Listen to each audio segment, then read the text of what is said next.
जय श्री राम जय आप सभी का स्वागत है। श्री रामचरितमानस कथा के वार्षिक पाठ के 173वें दिन की कथा में। वार्षिक पाठ में हम प्रतिदिन 3 दोहे पढ़ते हैं, जिससे हमारी रामचरितमानस 1 वर्ष में पूर्ण हो जाती है। जिन भक्तजनों पे समय की कमी रहती है वे प्रतिदिन मात्र 10 से 15 मिनट देकर रामायण पाठ करके अपने जीवन में आने वाली कठिनाइयों को आसानी से पार करते हुए सामाजिक आर्थिक क्षेत्र में सफलता प्राप्त करते हुए अपने जीवन को सुखमय, मंगलमय, आनंदमय बना सकते हैं। रामायण श्री तुलसीदास जी द्वारा रचित हिंदी अवधी भाषा में लिखा हुआ ग्रंथ है, जिसे कोई भी व्यक्ति आसानी से पढ़ सकता है। इसको पढ़ने के लिए संस्कृत के ज्ञान का होना आवश्यक नहीं है। इसलिए आप सभी से अनुरोध है कि आज से ही रामचरितमानस का पाठ आरंभ करें और अपने जीवन को सफल बनाएं। रामायण पाठ आरंभ करने से पूर्व हम शिवशंकर भोलेनाथ पार्वती माता को परिणाम में आह्वान करते हैं, जिन्होंने सर्वप्रथम राम नाम की रचना की। तत्पश्चात सभी गुरुजनों, सभी देव देवताओं को परिणाम में आह्वान करते हैं कि वे भी हमारे रामचरितमानस में सम्मिलित हों और हमें अपना आशीर्वाद प्रदान करें। बोलो जय श्री रामचंद्र की जय। तो शुरू करते हैं आज की कथा। तब वशिष्ठ मुनि समय सम कही अनेक इतिहास, शोक निवारे ओ सब ही कर निज विज्ञान प्रकाश। तब वशिष्ठ मुनि ने समय के अनुकूल अनेक इतिहास कहकर अपने विज्ञान के प्रकाश से सबका शोक दूर किया। तेल नाव भरी निरपतनु राखा, दूत बुलाई बहुरी अस भाषा। धावे हो बेगी भरत पही जाहो, निरप सुधी कतहूँ कह जनी काहो। वशिष्ठ जी ने नाव में तेल भरवाकर राजा के शरीर को उसमें रखवा दिया। फिर दूतों को बुलाकर उनसे ऐसा कहा, तुम लोग जल्दी दौड़कर भरत के पास जाओ, राजा की मृत्यु का समाचार कहीं किसी से नहीं कहना। इतने कहे ओ भरत सन जाई, गुर बुलाई पटयो दो भाई। मुनि मुनि आए सुधावन धाये, चले वेग बरबाजी लजाए। जाकर भरत से इतना ही कहना कि दोनों भाइयों को गुरुजी ने बुलवा भेजा है। मुनि की आज्ञा सुनकर धावन दूत दौड़े। वे अपने वेग से उत्तम घोड़ों को भी लजाते हुए चले।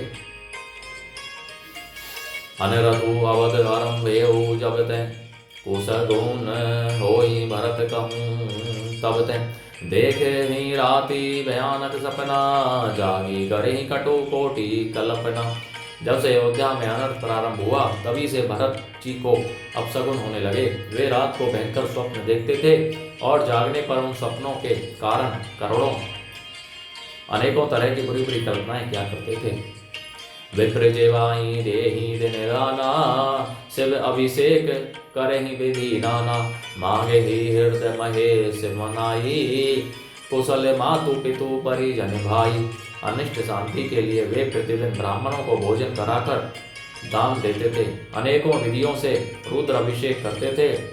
महादेव जी को हृदय में मनाकर उनसे माता पिता, कुटुंबी और भाइयों का कुशल क्षेम मांगते थे। यही विधि सोचत भरत मन धावन पहुँचे आई। गुर अनुशासन सेवन सुनी चले गणेशु मनाई। मंगल भवन मंगल हारी, द्रैवौ सो दशरथ अजय रे बिहारी। भरत जी इस प्रकार मन में चिंता कर रहे थे कि दूत आ पहुंचे। गुरु जी की आज्ञा कानों से सुनते ही वे गणेश जी को मनाकर चल पड़े। चले समीर बेग है हाके, नागद सरत सैल बन बाके। हृदय सोचू बड़े कछु न सुहाई, असे जान ही जिए जाऊं उड़ाई। हवा के समान वेग वाले घोड़ों को हाँकते हुए विकट नदी, पहाड़ तथा जंगलों को लांघते हुए चले। उनके हृदय में बड़ा सोच था, कुछ सुहाता न था। मन में ऐसा सोचते थे कि उड़कर पहुंच जाऊं। एक निमेष बरस समझाई, एही विधि भरत नगर नियराई। ऐसा गुण होई नगर बैठारा, रटहि कुबाती कुखेत कराउरा। एक एक निमेष वर्ष के समान बीत रहा था। इस प्रकार भरत जी नगर के निकट पहुंचे। नगर में प्रवेश करते समय अपशकुन होने लगे। कोई बुरी जगह बैठकर बुरी तरह से काम कर रहे हैं। खर सियार बोलहि प्रतिकूला, सुनी सुनी होई भरत मन सूला। श्रीहत सर सरिता वन बागा, नगरु विशेषी भया वनु लागा। गधे और सियार विपरीत बोल रहे हैं। यह सुन सुनकर भरत के मन में बड़ी पीड़ा हो रही है। तालाब, नदी, वन, बगीचे सब शोभाहीन हो रहे हैं। नगर बहुत ही भयानक लग रहा है। खग मृग हय गए जाहि न जोए, राम वियोग कुरोग विगोए। नगर नारी नर निपट दुखारी, मनहु सबन ही सब संपत्ति हारी। श्री राम के वियोग रूपी बुरे रोग से सताए हुए पक्षी, पशु, घोड़े, हाथी ऐसे दुखी हो रहे हैं कि देखे नहीं जाते। नगर के स्त्री पुरुष अत्यंत दुखी हो रहे हैं, मानो सब अपनी सारी संपत्ति हार बैठे हों।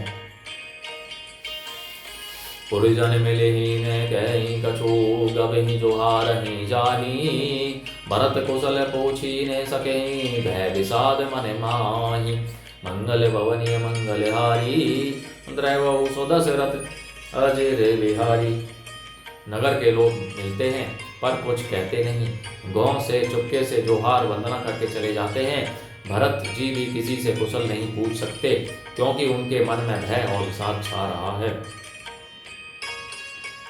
श्री भरत शत्रुघ्न का आगमन और शोक। हाट बाट नहीं जाई निहारी, जनोपुर दहे दिसी लागी दुआरी। आवत सुत सुनी कह नंदिनी, हरिषि रवि कुल जल रुहु चंदिनी। बाजार और रास्ते देखे नहीं जाते, मानो नगर में दसों दिशाओं में दावनी लगी है। पुत्र को आते सुनकर सूर्यकुल रूपी कमल के लिए चांदनी रूपी कैकई बड़ी हर्षित हुई। सजी आरती मुदित उठी धाई, द्वारे ही भेंटी भवन ले आई। भरत दुखित परिवार निहारा, मानहु तुहिन वनज बनु मारा। वह आरती सजाकर आनंद में भरकर उठ दौड़ी और दरवाजे पर ही मिलकर भरत शत्रुघ्न को महल में ले आई। भरत ने सारे परिवार को दुखी देखा, मानो कमलों के वन को पाला मार गया हो। कैकई हर्षित एहि भांति, मनहु मुदित दबलाई के राति। सुत ही सह सोच देखी मनु मारे, पूछती नहर कुशल हमारे। एक कैकई इस तरह हर्षित दिखती है मानो ढीलिनी जंगल में आग लगाकर आनंद में भर रही हो।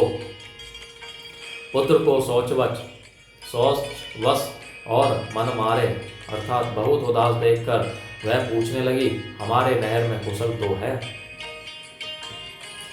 सकल कुशल कही भरत सुनाई, ऊंची जे कुल कुशल भलाई।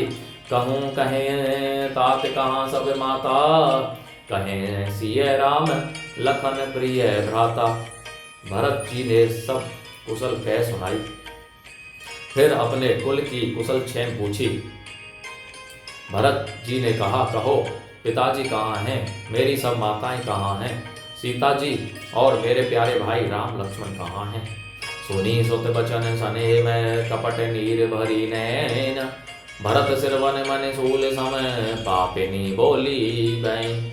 मंगल भवनीय मंगलहारी, दैवहु सुदशरथ अजय बिहारी। पुत्र के स्नेह में वचन सुनकर नेत्रों में कपट का जल भरकर पापनी कैकई भरत के कानों में और मन में सूल के समान चुभने वाले वचन बोली। तात बोलो जय श्री रामचंद्र की जय। तो भक्तजनों, आज की कथा का विराम यहीं पर होता है। बोलो जय श्री रामचंद्र की जय। जय श्री शंकर भोलेनाथ, जय पार्वती माता की जय। सभी गुरुजनों, सभी देव देवताओं की जय। बोलो जय श्री रामचंद्र की जय।